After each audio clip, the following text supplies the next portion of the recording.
Until now, everything on our list has been a restaurant. Time then for a street food that's beloved throughout Japan. Simple, savoury, and so damn hot it'll scorch your mouth no matter how long you wait for the bloody things to cool down. Next up, it's takoyaki, fried octopus balls.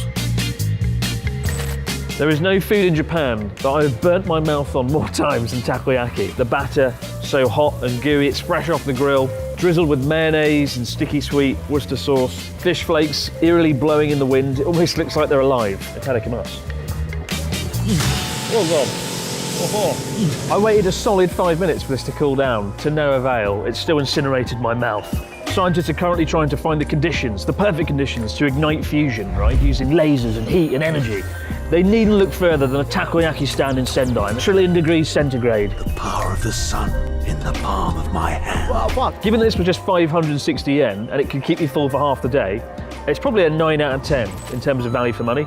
Deliciousness, well that's a solid 10 out of 10. I know a lot of people might be put off by the fact it's octopus, right, inside, but don't. It is really nice. The first time I had it, I was like, ooh, octopus, not sure about that.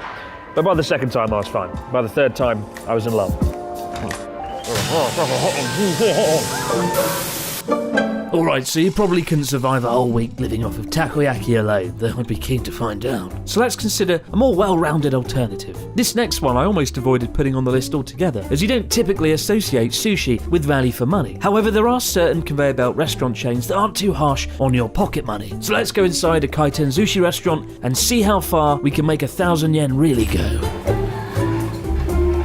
690 yen for the maguro zukushi set. Look at that, beautiful. All the different cuts of maguro. Over here we've got salmon. This was about 110 yen for a joke bargain price. And also the tamagoyaki, fried egg, also 110 yen. All of this for under 1,000 yen, I think. My math isn't very good. Question is, how edible is it really? Especially as the reviews for this place were 2.9 stars out of 5 on Google. 4 out of 5. Whimsical business. Worryingly low for Japan. You never see it that low. Let's find out why. Not bad, actually. The rice is quite decent. It doesn't taste as fresh as normal, but it's actually not as bad as I thought. It's still better than British sushi. Rather surprised. This is the Otoro fatty tuna, the most expensive prize tuna. Actually not that bad. Yeah. Is it good? No. But is it edible? Yes. I thought this was going to be like a 2 out of 10. It's more close to a 5. Something about it, it's a bit too flavourless. There's something not quite going on there. But for the most part, to a British tourist coming here, I think, this would be a life-changing experience, which is kind of sad when you think how much better sushi can be compared to this. I think if you just ate this and you walked out of here, you'd still be hungry afterwards. So for that alone, I'm going to give it about a 5 or a 6. A 6 out of 10. Although maybe it was a case of speaking too soon, as I hadn't eaten the last piece. That was really horrible. Alright. Oh dear. But if you are going to splash out on one good meal on your trip to Japan, do make it sushi. It is one of those dishes where you can genuinely taste a huge difference when it comes to the quality of the ingredients. Not like our next option, where it pretty much tastes the same the whole world over. Gosh, what is this fine establishment? McDonald's? McDonald's? Let's go and take a look.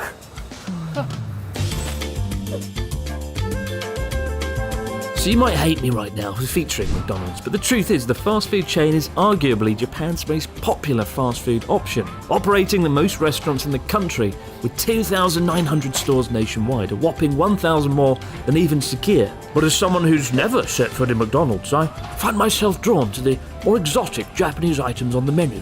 What is this? Oh. The McDonald's Japan menu is subtly different. You know, most people cite the good old sloppy mess that is the teriyaki burger, which, to be honest, I'm not a fan of. People swear by it, people die by it. But the real one that you should come for is the Samurai Mac. They released this about 2 years ago. 2 different burgers, each one representing 2 warring samurai factions. And it proved really popular because the burgers are kind of soaked in soy sauce, and they are, for lack of a better word, delicious. I've eaten so much food today, I've run out of words. This is shaka shaka potato. Shaka shaka is an onomatopoeia, meaning to shake. And what you do, take your plain, bland, salty fries, stick them in the shaka shaka bag, add the ninniku garlic mayonnaise powder. Oh, look at that powdery goodness. You put it in the bag, and then you shake it, and it goes everywhere, all over the table, in your eyes. It's a fucking shit show by all accounts. And then you take out a fry. That tastes awful. Don't get that one. Don't get the garlic sauce. Stick with the samurai mat. But this was only about 800 yen, so very good value for money. Just avoid the shaka potato. That was I just ruined some perfectly good fries. Shaka bullshit. Still, McDonald's is McDonald's. You didn't fly 1,000,000 miles around the world for Shaka McFries. At least I hope you didn't. So let's go back to some authentic Japanese food. And next up is a personal favourite and a restaurant I generally visit once a week for a hearty bowl of udon noodles.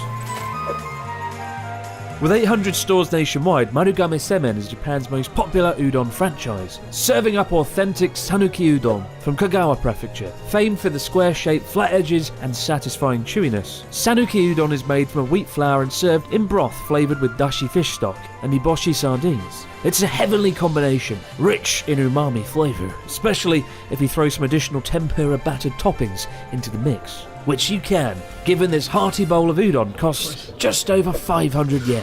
It's daylight robbery, I tell you. Robbery! Seriously, that is insane value for money. And the tempura, 180 yen per piece. And I'm going to dip that in there like that. Nice, crispy, ebi. A lot spicier than I thought it would be. Crikey. Wasn't supposed to be this way. In terms of bang for your buck, I think udon could be like a front runner in this whole video. It's a solid 9, maybe even a 10 out of 10.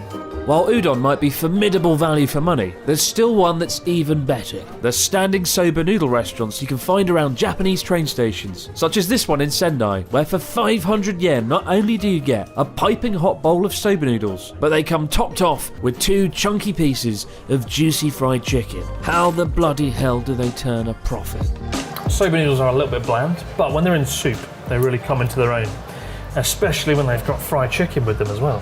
That kind of helps too. But for 500 yen, like, that's a 10 out of 10 for value. And again, we're in a train station here, we're in Sendai Station. People run in here after work or before they've got to get on their train. You order it at the vending machine, and it comes, like, this took about 30 seconds to prepare. I gave him the ticket, came over here, and went straight back over the table to collect it. When it comes to fast food in Japan, it doesn't get faster than this.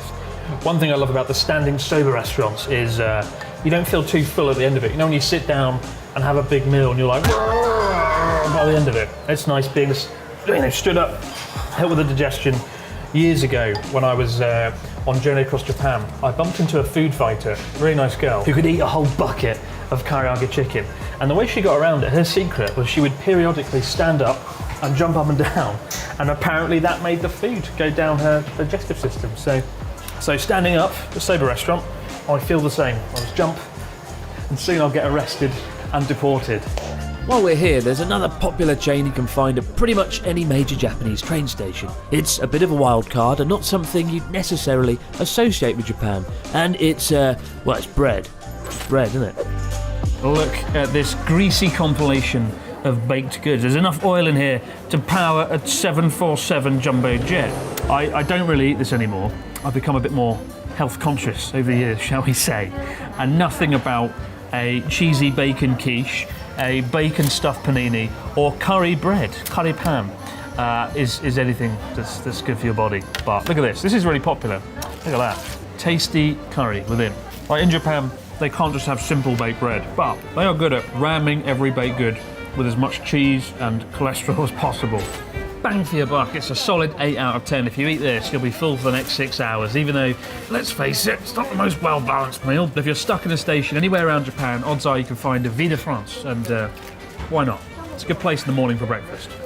And if you like pesto, you're going to love the paninis here. One honourable mention, particularly if you're staying in a location for an extended period of time, are supermarkets, where you can grab yourself a hearty bento for around 600 to 800 yen. The bentos are pretty well balanced between the rice, protein such as hamburgers, fish or chicken, and a mixture of vegetables and pickles. Personally, I'm not the biggest fan, as the freshness and flavour can be a bit of a letdown compared to everything else on this list. Let's face it, there's a reason I didn't bother eating this one on camera. But value for money, it is a great option, especially if you're a family holed up in an Airbnb for several days. For our final option, we're journeying out into the evening air for a dining experience at the complete opposite end of the spectrum, and one that I am very, very happy to film. Oh yes. I'm not going to lie, going to an izakaya in Japan is a little bit expensive, certainly over 1,000 yen for the most part, but there are some chains that are cheaper than others, like Hanbe, the retro izakaya set in the 1960s. Come on inside, you're in for a treat on this one.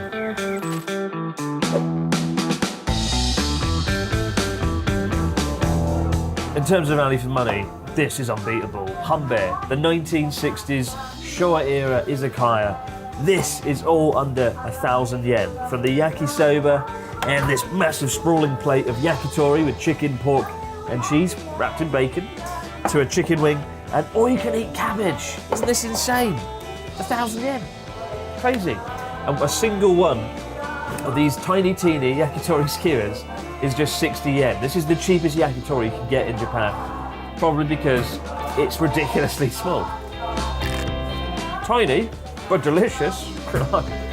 One of the reasons the prices are so cheap in Hanbei is to reflect that exciting post-war era, when after a decade of rationing, cheap food was once again accessible for the masses. But to step in Hanbei is to go back in time with the posters, the music, the atmosphere. The only thing they need to work on is the English menu, which has some questionable items on it, including priest octopus monster sausage, the eat or be eaten, cinnamon water of terror, whoa, and my personal favourite, fly like a scallop. It's not quite fly like an eagle, and I'll be damned if I know what it is, because I'm not going to order it. But if you come to Hanbei, eat the food and enjoy the English menu. Endless free entertainment. And the good news is the franchise can be found throughout Japan. I think there are meals that will fill you up more, like ramen maybe, but this is still one of the best we've had in the entire video. It's got the atmosphere to match it. Highly recommend Hanbei, amazing place. Great music too.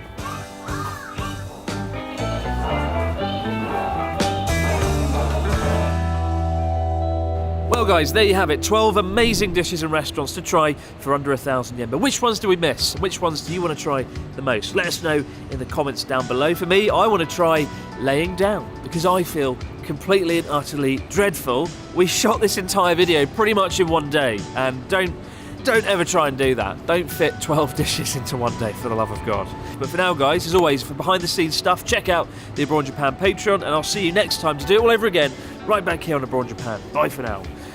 I need to go. I need to die. Oh. Look at them all having fun. You know why they're having fun? Because none of them was stupid enough to order the carbonara fucking pasta. That looks good. I don't know what that is. But as a meal, I think if you ate just this, you would walk out here wondering why there's soy sauce all over the table. Skyr is my favourite, and I'm going to show you why right now with a bowl of my favourite gyudon.